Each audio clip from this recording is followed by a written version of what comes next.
अस्सलाम वालेकुम। मैं हूँ मोहम्मद शहजाद और आप देख रहे हैं मुसाफिर हूँ यारो। जैसा कि मैंने आपको अपनी प्रीवियस वीडियो में बताया था कि मैंने नेदरलैंड का वीज़ा लिया है और मैं नेदरलैंड के लिए जाने वाला हूँ, लेकिन कोरोना की वजह से और वहाँ पे जो है लॉकडाउन की वजह से मैं नहीं जा सका हूँ कि यहाँ पे मेरी जॉब है, ये ना हो मैं कहीं वहाँ पे स्टक हो जाऊँ, फ़्लाइट ऑपरेशन सस्पेंड हो जाए तो मेरे लिए वापसी मुश्किल हो जाए और मेरी नौकरी को जो भी है वो ख़तरा हो। इसलिए मैंने वो प्रोग्राम अपना पोस्टपोन कर दिया। वो वीज़ा मेरा ये 4 दिन बाद ख़त्म होने वाला है, तो इंशाल्लाह मैं कोई नेक्स्ट वीज़ा जो है वो लूँगा और फिर इंशाल्लाह अभी सोच रहा हूँ मैं पुर्तगाल का वीज़ा लूँ।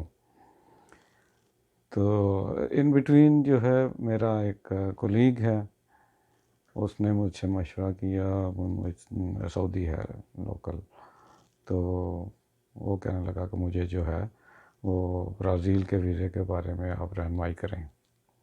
तो मैंने उसके लिए डॉक्यूमेंटेशन की, उसका वीज़ा प्रोसेस किया और अल्हम्दुलिल्लाह उसका वीज़ा लग गया है। विद इन तकरीबन आप कह लें 10 दिन में उसका वीज़ा आ गया है। तो ये ब्राज़ील का वीज़ा जो है वो इतना मुश्किल नहीं है। मैंने सुना था वैसे कि यहाँ से जो है वो कोई 1.5 महीना लगभग लग जाता है, और लेकिन इस केस में जो है वो इतना टाइम नहीं लगा है, बल्कि वो बहुत जल्दी आ गया है। अनएक्सपेक्टेड जो है वो जल्दी आ गया है।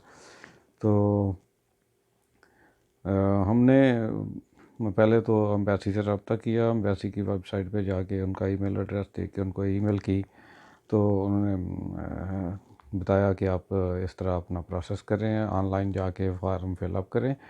वो फॉर्म फिलअप करने के बाद आप डॉक्यूमेंट्स अटैच करें, अपलोड करें और उनको वो सेंड कर दें।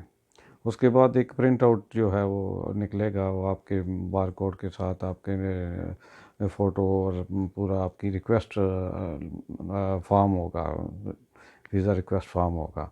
वो आपने प्रिंट करना है। बैंक में तकरीबन इसकी $80 यूएसडी जो है वो वीज़ा फ़ी है, वो आपने पे करनी है। वो उसकी रसीद अपने साथ लगानी है और ओरिजिनल पासपोर्ट के साथ एक फ़ोटो। कंपनी में काम कर रहे हैं तो कंपनी का जो है request letter, visa request letter, chamber of commerce, आपका day to day plan, passport copy, और रेजिडेंसी आप लोकल हैं तो आपका जैसे हमारा क्या कहते हैं आईडी होता है, वैसे यहाँ पे लोकल है तो उसका आईडी है। अगर एक्सपेट है तो उसका इकामा है, उसकी इकामा की copy, day to day plan, visa request letter और एप्लीकेशन फॉर्म जो आपने डाउनलोड किया है, फिलअप किया है ऑनलाइन, वो आपने साथ लगा के तो आपने रिक्वेस्ट कर देना है। आपने ये डॉक्यूमेंट्स जो हैं वो एम्बेसी को भेज देने हैं। तो विद इन आप वो आपको ट्रैकिंग भी देते हैं। आप वहाँ से जो है ना अपना वीज़ा को ट्रैक भी कर सकते हैं कि आप कितने आप कौन से प्रोसेस में है, आपका वीज़ा उनको रिसीव हो गया है, अंडर प्रोसेस है, वीज़ा इशू हो गया है, डॉक्यूमेंट्स उनने आपका वापस भेज दिए हैं। तो ये आप अपने वीज़े को, अपने एप्लीकेशन को आप ट्रैक भी कर सकते हैं। तो ब्राज़ील जो है ये सबसे बड़ा मुल्क है, लार्जेस्ट कंट्री है लातीनी अमेरिका और जो है साउथ अमेरिका के कंट्रीज़ में सबसे बड़ा मुल्क है। इसकी जो रकबा है वो 8.5 मिलियन स्क्वायर किलोमीटर है और पॉपुलेशन इनकी है तकरीबन 213 मिलियन। और ये फिफ्थ जो पांचवा लार्जेस्ट कंट्री है एरिया के हिसाब से, और छठा कंट्री है पॉपुलेशन के लिहाज से तो दुनिया में। इसका कैपिटल ब्राज़ीलिया है। इनका जो है करेंसी वो रियल है, जो पाकिस्तानी करेंसी के मुकाबले में तकरीबन एक रियल जो है वो 33 रुपये के 33 पॉइंट समथिंग कुछ बनता है। तो इनकी जो है वो लैंग्वेज जो है पुर्तगीज़ है। ये कभी 1808 में 8 तक ये पुर्तगाल के कॉलोनी था और इसका लिस्बियन कैपिटल था। फिर वहाँ से उन्हें जब आज़ाद हुए तो इनका रियो डी जनेरो जो है इनका वो कैपिटल था। उसके बाद अभी जो इनका कैपिटल है वो ब्राज़ीलिया है। वो बाद में वो कैपिटल चेंज हुआ तो ब्राज़ीलिया अभी इनका कैपिटल है। तो इसका बड़ा वैल्यूएबल वीज़ा है और वीज़ा भी कोई इतना मुश्किल नहीं है, इसके लिए कोई इतने वो डॉक्यूमेंट्स भी ज़्यादा रिक्वायर्ड नहीं है, तो फ़ीस भी ज़्यादा नहीं है। जो यहाँ पे रहने वाले या पाकिस्तान से भी जो है वो प्रोसेस करें तो सेम ही फ़ीस है पाकिस्तान से भी। पाकिस्तान से थोड़ा डॉक्यूमेंटेशन के लिए मुश्किल होता है कि आपकी वो बैंक स्टेटमेंट और ये 3 महीने की बैंक स्टेटमेंट लेते हैं।